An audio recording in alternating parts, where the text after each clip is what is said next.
Now let's create our own font. The interface opens like this. Create font interface. Create new font type, author. You'll need to set a password here, it'll be used when re-editing.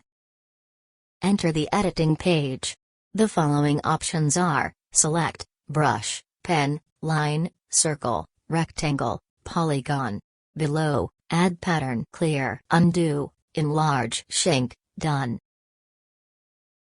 In this interface, I'll use a mouse as an example to demonstrate how to create characters. Of course, using a stylus would be even better. Let's write the corresponding characters or words in this box.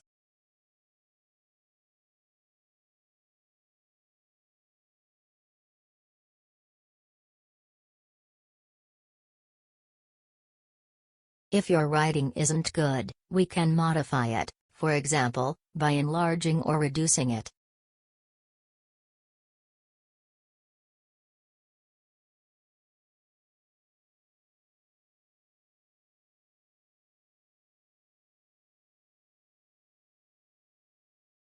Clearing it.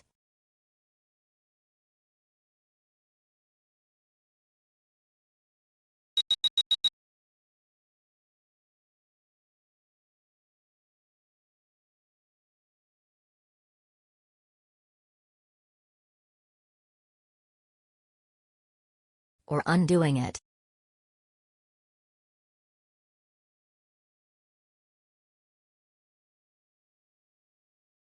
Write the corresponding characters separately and save them. Even if you only write a portion, you can still save it and re-edit it next time by entering the password.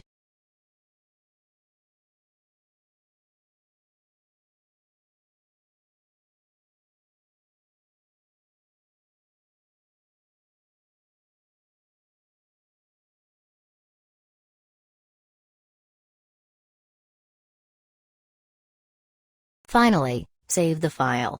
We can save it directly to the software's font library, or, after saving, copy and paste it into the software's font library.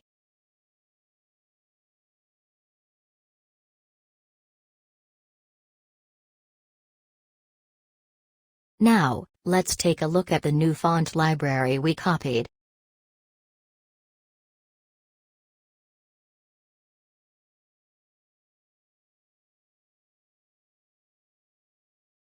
Here.